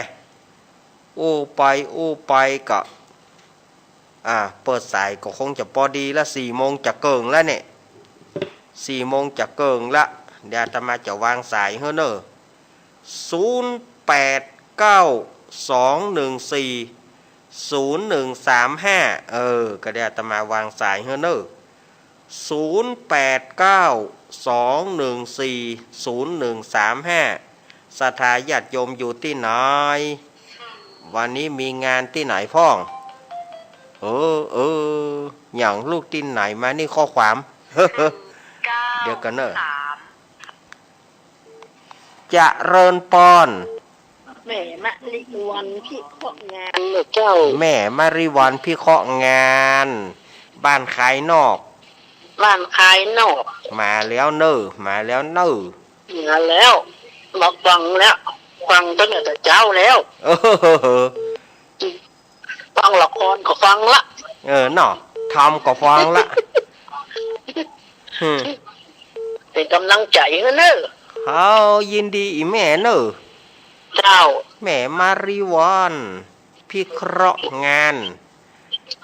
วันที่2นี่จะได้มาว่ะเจ้านะอันลูกเนนก็ตึงบ่จ้างเฮาปากแต่นะแม่บางเตื้อเฮาว่าจะบ่ได้เตื้อเฮาว่าจะไปเตื้อติดงานมันเป็นงานด่วนก็มีเดี๋ยวพอก่อนเนาะแม่เนาะครับแม่ผมยังได้อ่านเจ๊ละพีพันธ์เด้อนะน้องสาวแกจะมาฮับเอากะก็ว่าอย่างไรยังได้ถามเด้ออย่าได้ก็ว่ากะหำกรรมเนาะแม่เนาะเจ้าว่าจ่าเจ้าเนอแม่มะริวันเปิ่นนี่แต่นะแม่มาริวันนี่เปิ่นใจเปิ่นทำบุญสุนตานแม่วางสายฮึกรรมแม่มาริวันสุมาเตอีกะแม่มาริวันพี่ข้องานจะเริญปอนภาษาเจ้าจากตั้งใดแม่สมบูรณ์จากบ้านไหลศิลาทองแม่สมบูรณ์ตำบลพิชัยอำเภอเมืองจังหวัดลำปางวันนี้ลำปางมาละลำปางกับฝางมาตีคะแนนกันลำปางหนาลำปางหนาแม่สมบูรณ์วันนี้ฝนตกก่อนนี่ตกแต่ว่านิ้วเดียวลงมาเลยมาตกแหมาขลุ่มกายไปอย่าปุ่นกระต้งไปหมอปุ่นกายบ้านไหนไปอย่าข้ามไปไหนด้อยไปไม่หมอปุ่นตำปูนเปิดได้กินเฮ็ดทอบเนาะเราไม่ได้กินเนาะมันตกเฮ็ดกับบะมิ้งมันข้ามไปก็ข้ามมาเนาะนั่นมันตีมันให้เป็นองค์รองเพราะน้องมันดัง ข้ามไปโปนไปปุ่นเอง เออตั้งละครพระอาจารย์จัดเหมาะลูก หมอเนาะ กระดิ่งสองล้อพังบ่ม่วนหู กระดิ่ง2 ล้อฟังบ่ม่วนหูอี ถ้าอยู่โอ้โหมีสาวรถเก๋ง ล่ะเนแต่ หมดไปยังก่อนนะ ม่วนไปอย่าง จำ เนาะ แนวเพลงมาได้อ่ะ อ้าวยินดีแม่สมบูรณ์เนอะ เจ้า ยินดีเนอะแม่สมบูรณ์บ้านไร่ศรีราทอง เจ้าเจ้า ตำบลพี่ชัยอำเภอเมืองจังหวัดลำปางแม่วางสายฮื้อจิมสุมาเตอ ไม่วางสายแล้วนะ แม่วางสายฮื้อจิมถ้าอาตมากดขว้างก็คือว่าไปหมดเลยแม่เฮ้ยทุกสายจะบ่ได้ฮับล่ะจะเริญปอน เจ้านี่แม่แก้วสิงแก้วมันกระโปงเด้อ โอ้แม่เกี้ยวสิงเกี้ยวนี่มาเจ้าแต่วันนี้แต่ ทั้งละครม่วน อ้าว เอามาเล่นให้มันเด้อ ฮะ มันเล่นที่พังมันม่วนนี้มันเดียวจะเอากระปุกขึ้นแล้วเด้อ จ้า อีแม่เกี้ยวเนาะห้อนกอวันนี้ โอ้เนียงทอดชักกว่ามันนะ บอกว่ามันนั่นเนาะ เย็ดมันผลเรื่องนี้อยากทำเลยขอพระอาจารย์เลย บ่มี แต่ว่านี่เขาว่าไปตังแม่แต่งปุ้นนะ บ่มีบ้านเฮาแดดแสลดวันนี้ซ้ำให้ วันนี้ซ้ำให้อ้าวยินดีอีแม่เนอะยินดีแม่เกี้ยวเนอะ ฮะ ยินดีเนอะ จ้า อนุโมทนาสาธุ กำลังใจเด้อ สาธุเนอะ จ้า โอ้วันนี้ลำปางมาละ2แม่แก้ววางแม่แก้วกดวางให้จิมแม่แก้วกดวางสายให้จิมแม่แก้วกดวางสายให้จิมขอบคุณเจริญปอนเจริญปอน จ้าผู้กำลังสาเจ้าพระอาจารย์อยู่เด้อ ฟังแม่ฟังจากที่ไหนแม่หยุดที่ไหน อยู่ปะพงเนียฟังเจ้า แม่พานเนาะ พระบาทอุดมเจ้า โอ้แม่พานแม่พานว่าจะได้ ฟังบ้านอันเทศก็ม่วนเนี่ยเป็นกะทีแล้วก็แนวฟังงานละครก็ม่วนเพลงก็ม่วนเจ้ากำลังใจนะเจ้า ขอบคุณแม่พานเนอร์ เจ้า แม่พาน สาธุนะเจ้า สาธุแม่พันปลาบงเวียงฝางมาละ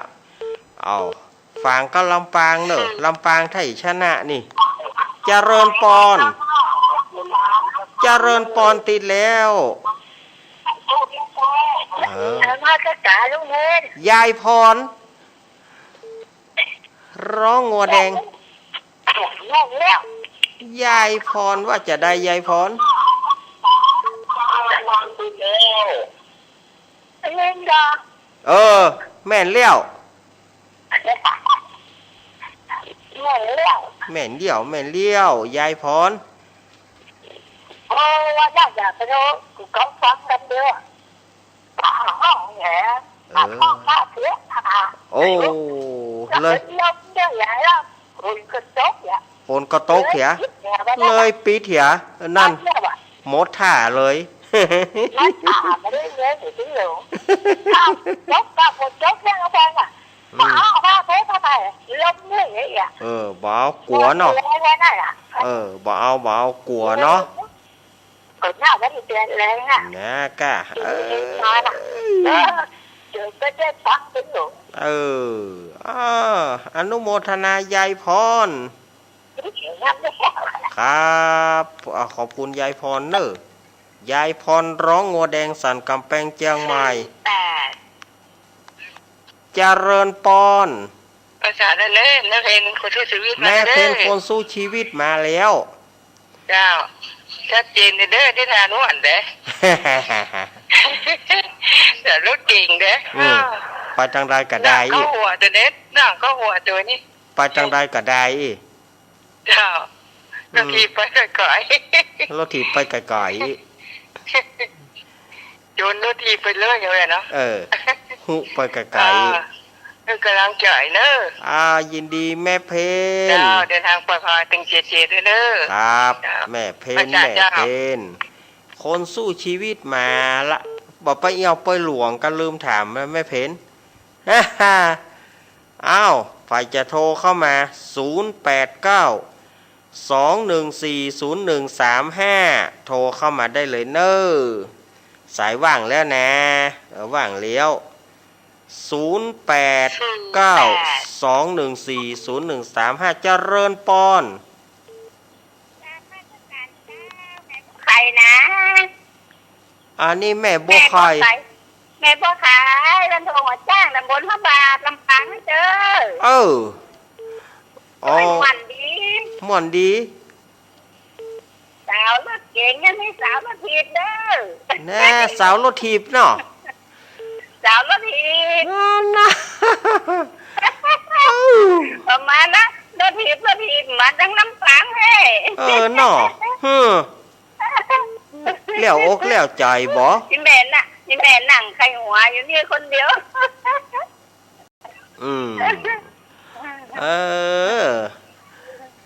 ยินดีอีแม่เนอะ เจ้ายินดีเนอะมา089เจริญปอนติดแล้วพี่ชายเจ้าอีแม่โทรจากไหน แม่น้อยบ้านตาโถกลำปาง แม่น้อยบ้านตาโถกลำปาง เจ้าแม่พังอยู่เนอะพังอยู่สาวรถทีบเหรอสาวรถทีบ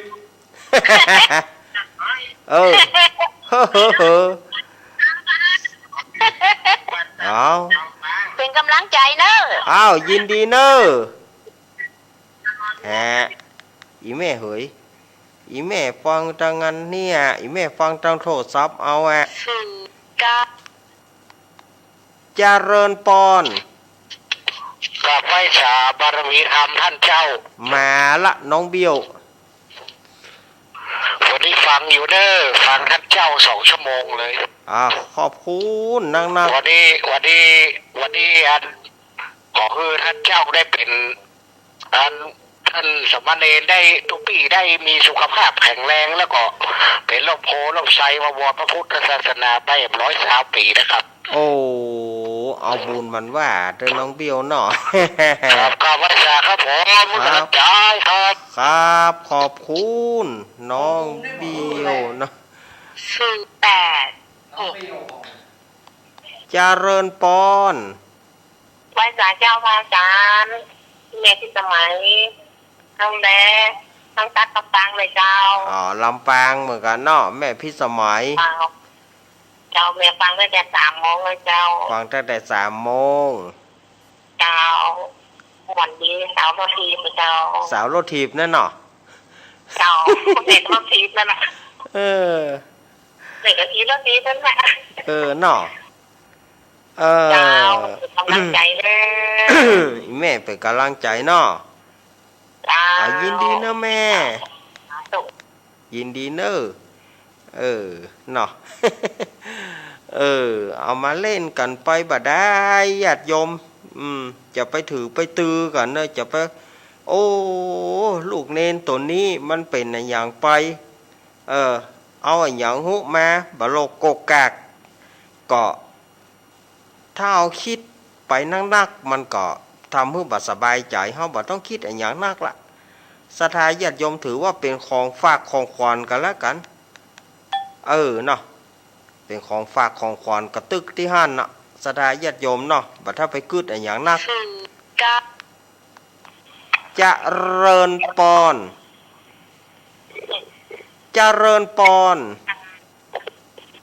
นมัสการเจ้าอันนี้แม่จันโสมกาต้องเช กันได้อยู่แต่ ได้กะ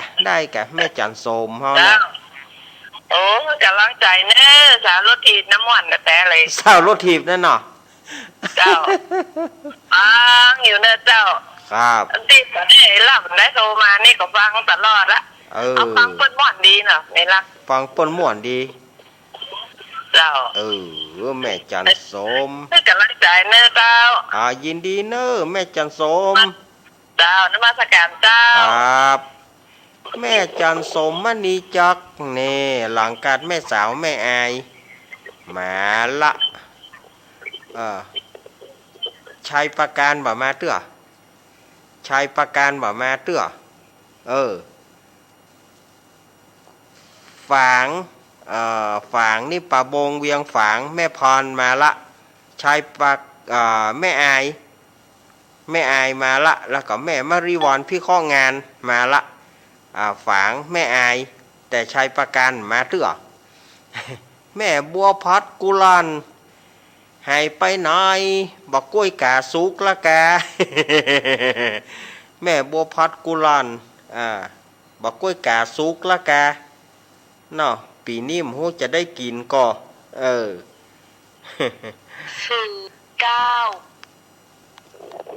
จะเริญปอน ภาษาเจ้าลูกเล่นแม่ฟังอยู่เนอะเจ้าทำงานรางวัลแดงจากกระเพงนั่นนะเจ้า ร้องหัวแดงใกล้บ้านยายพรนั่นเนาะ เจ้าแม่ก็เป็นสาวรถทีบนั่นน่ะ สาวรถทีบนั่นเนาะ เจ้าเดี๋ยวได้ค่ะเจ้าของเขาเลยขี่รถทีบมาได้อะ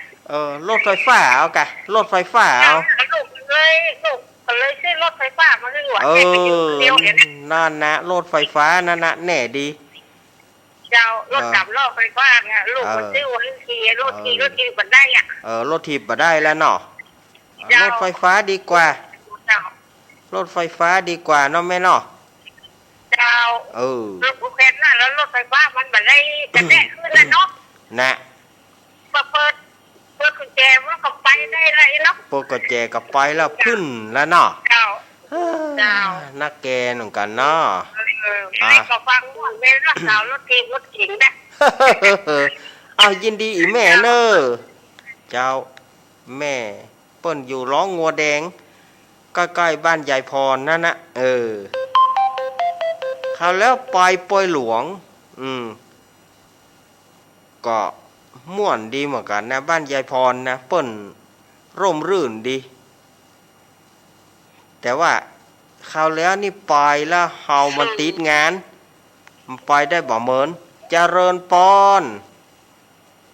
เจ้าไว้จ๋าเจ้าลูกเมน อันนี้ลำปางเนาะแม่กองแรงกะ แต่จ้าแม่บอกกี่ท่าปู โอ้ ไม่ได้ยังมากิน แม่บัวคลี่ทะโพ เจ้า แม่ว่าจะได้หา โอ้หมอน่าจะเลือกทีมเนี่ยก็เลือกทีมเนี่ยทีมเลือกเสี่ยงเป็นบางวัน ลูก ฟั เสีย ง ง อยู่ก็ได้น้ำมนต์นะเนาะเดี๋ยวนี้เนาะ ก็จังได้อยู่ฟันมันก็ได้ไปเตื้อนะ มัน ก็ได้ฟังในคืนนี่เนาะ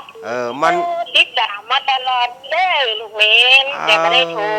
บ่ได้โทรเนาะแม่เนาะ จ้าเป็นกำลังใจให้เด้อไม่ได้มาแอว ขอบคุณเนอะแม่ จ้าเป็นกำลังใจแม่เหยเนี่ยกะเมื่อได้มากับแม่เหยสะพ่องก็ว่ารายการจะเมื่อใดแน่ก็บ่ฮู้เฮาบ่ว่ากันเตื้อแน่ แต่ว่าเฮาก็ช่วงที่เปิ้นฮื้อจัดน้ำขึ้นก็ฟ้องตักก่อนเวลาไหนก็เอาก่อนน้ำขึ้นก็ตักก่อนเรื่องอื่นก็ว่ากันทีหลังน้อศรัทธาญาติโยมน้อเจริญปอน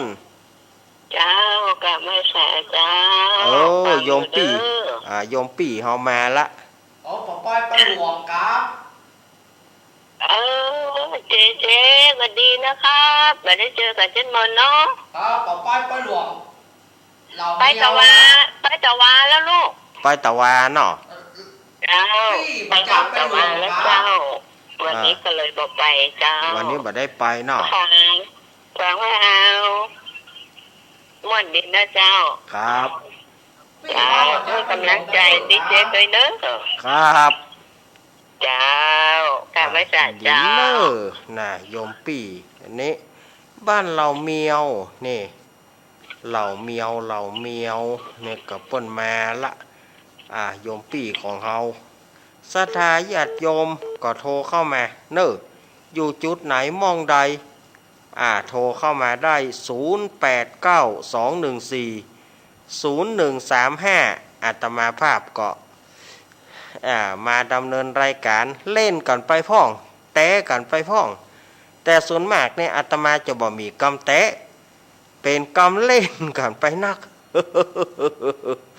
ศรัทธาญาติโยมจะไปถือไปตือเนอะเนาะฟังแล้วก็ม่วนหูกันไปแย่เล่นกันไปอาตมาบ่มีกำแตะกำหยังศรัทธาญาติโยมส่วนมากมันเป็นกำเล่นนั่นนะเล่นไปนัก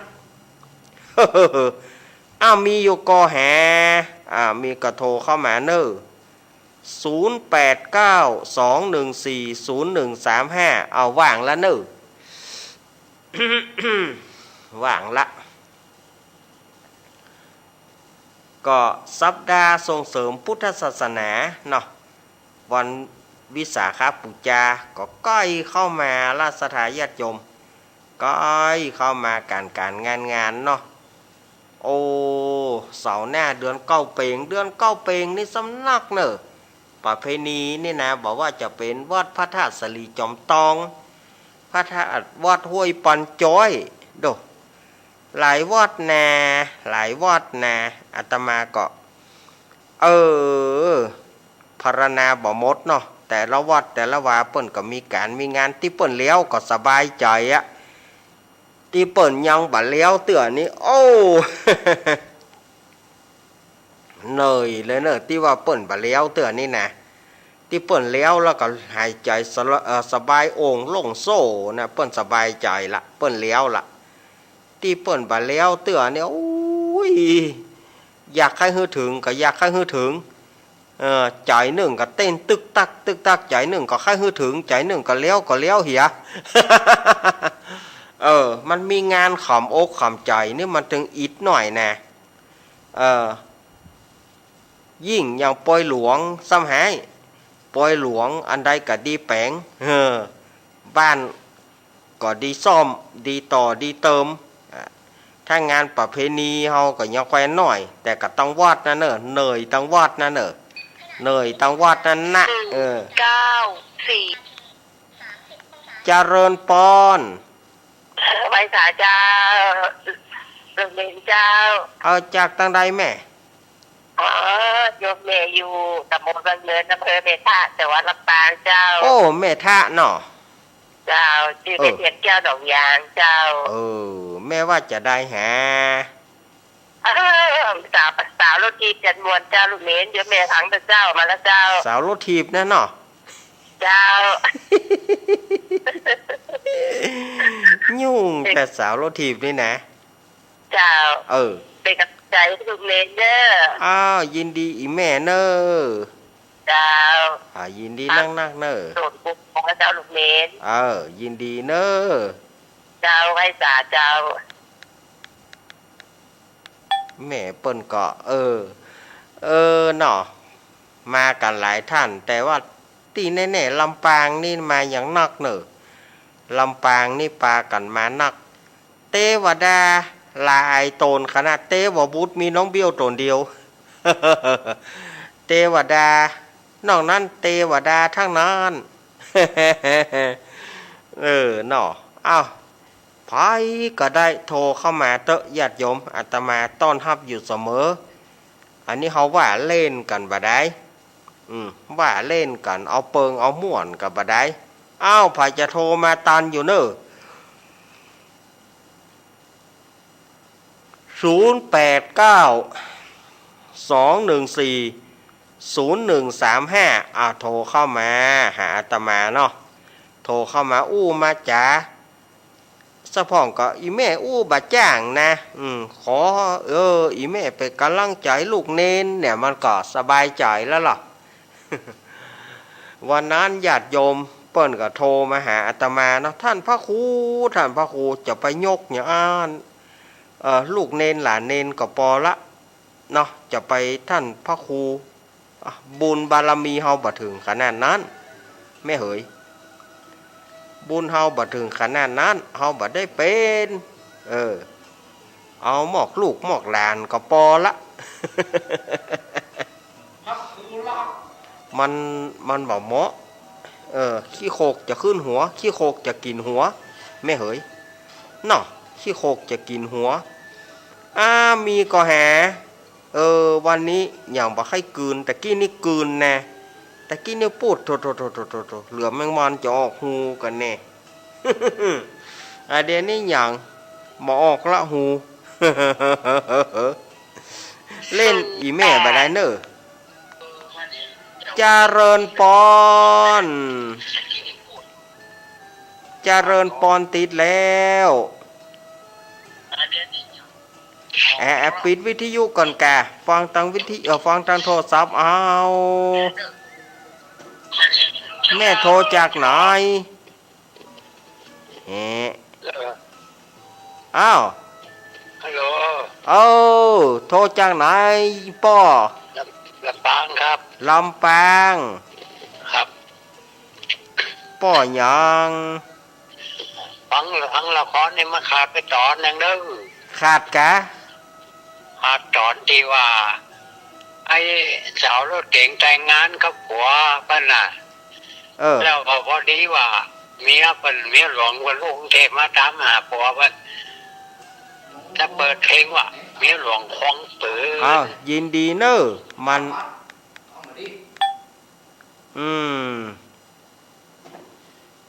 มันมีนี่เนาะปอเนาะ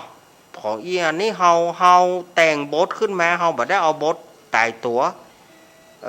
เฮาแต่งบทขึ้นมามีก็โทรเข้ามาเนอะ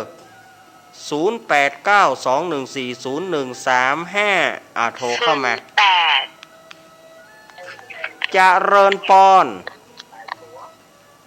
จ้าไว้สาเน้นจากตั้งใดแม่กแม่บุญแม่บุญบางแรกบางอยู่ถึงตะกี้ประกาศติ๊กมาเด้อยังบอกออกตาก็เลยโทรเข้ามาฟังแล้วเวสันดรจบละแล้วไปกาแม่บุญไปวัดเจ้าผูกดาครัวไปวัดเนาะแม่บุญเนาะไอ้เนี่ยขีดเนี่ยว่าซื้ออย่างไว้เนี่ยบึ้ดก็คือปุ้นแบบบึ้ดจ้าผูกก้อยปลากันแถมเจ้ายินดีแม่บุญเนอะไว้สาเจ้าแม่บุญแม่บุญนี่ก็หนึ่งในทีมงานทำว่าใครเครียดที่จัดร่วมกันวันเสาร์วันอาทิตย์เนาะแม่บุญแม่พรป่าเศร้ามีหน่อยไอ้พงป่าซางมีหน่อยเนาะป่าเศร้าป่าซางมีหน่อยมด เล่นไปอู้กันไปสถาญาติโยมเหยอาตมานี่มันแบบเขาถามว่ายังบอกอู้เอาแก่นเอาสารพ่องก็เฮาก็เล่นไปพ่องเฮาบัดถ้าไปกึดอย่างนักแหละสถาญาติโยมก็จะว่าโอ้ฟังแล้วบ่ม่วนอาตมาก็บ่จ้างจะว่าจะได้ของอีเฮาบ่จ้างครับจำเนาะที่เปิ้นว่าม่วนก็มีที่บ่ม่วนก็มีมันถึงจะมันจะถูกใจก็กู้คนมันก็บ่ถูกใจเนาะเปิ้นนึกว่ากรรมโบราณเปิ้นว่าจะได้กรรมโบราณเปิ้นว่ากรรมโบราณเปิ้นว่าจะได้จับใจงูบ่จู้ใจเขียดจับใจเปียดก็ซ้ำบ่ถูกใจไม้การจับใจหลานก็บ่ถูกใจลูกจับใจแห้งก็ซ้ำว่าบ่แน่นใจกาจับใจครูบาบ่ถูกใจพระน้อย มันถึงจะมีบางทีเฮาจะว่าถูกใจกันหมด10 คนนี่มันจะ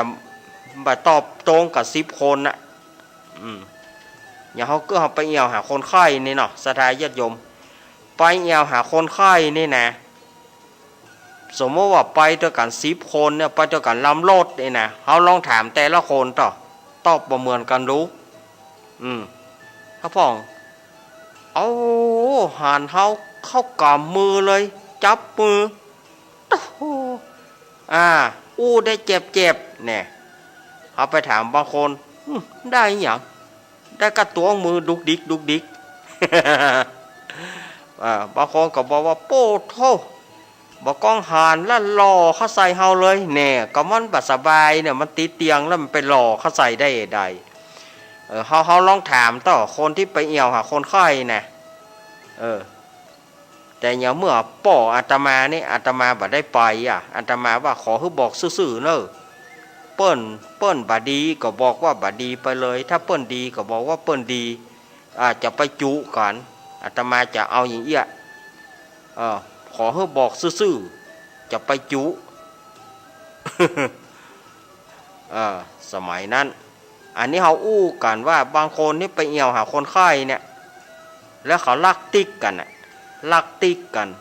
บอกเขาว่าสบายอีเนอะโมจะจุกันไปหาอย่างเนาะบอกไปซื่อๆเขาไม่ได้ไปกึดอย่างละเจริญปอนฟังอยู่เด้อท่านฟังอยู่เนาะอีแม่โทรจากไหนจมทองกวางเปล่าเจ้าแม่ยังแม่แก้วเจ้าอันนี้กับแม่แก้วเหมือนกันเจ้าโอ้แม่แก้วได้โทรบัดได้โทรบัดตอนเปื้อนนี่ตอนละฟังว่า3 โมงตะกี้หรอฟังว่า3 โมงละเนาะเจ้าโอ้แม่แก้วอายุตะไดแล้วเนี่ยแม่แก้ว75แล้วล่ะโอ้7575อยู่ดีมีสุขนะแม่เนอะเจ้าว่าสาเด้อแฮมสักสายหนึ่งมีก็อาตมาขอแฮมสายเนาะสายหนึ่งก็คงจะเพียงพอถ้ามีก็มาแฮมสายหนึ่งเนาะ0892140135ควงเป่าสายใต้สายจอมตองเขานี่ไข้หายนะดอยหล่อเขานี่ก็ซ้ำหายนี่เจริญปอนเจ้าจากตั้งได้แม่นี่โทรจากแม่ท่าเด้อบ้านแพรใหม่อันนี้แม่ท่าอันนี้ชื่อแม่หยังแม่ชื่อแม่หยังเขาไม่ฟังเราสุดท้ายแล้วเนอะอาตมาก็จะลาแล้วนะเมื่อบัดเดี๋ยวนี้ก็หันว่าพอสมควรแก่การเวลาอาตมาก็จะลาแล้วเนอะกรรมอันใดที่เล่นไปกรรมอันใดที่มันบัดถูกใจกรรมอันใดที่มันเสียดสีกรรมอันใดที่มันบ่เหมาะ10 นิ้วขอขมาต่อท่านครูบาอาจารย์พระสงฆ์องค์เจ้าบัณฑิตนักปราชญ์ผู้หูป้อน้อยป้อหนานบัณฑิตนักปราชญ์ผู้หูขออภัยในครั้งนี้ตัวยและก็ขออภัยกับศรัทธาญาติโยมหากว่าอาตมาภาพมันล่วงล้ำก้ำเกินไปมันบ่งามบ่ดีขอสุมาเนอะอาตมาภาพจะได้นำเอารายการสารธรรมยามบ่ายยามแรงอำลาศรัทธาญาติโยมไปก่อนวันอังคารเนอะก้อยมาปะกาอาตมาใหม่วันนี้ขอความผาสุกความสัสดีจงมีแก่ศรัทธาญาติโยมทั้งหลายทุกผู้ทุกคน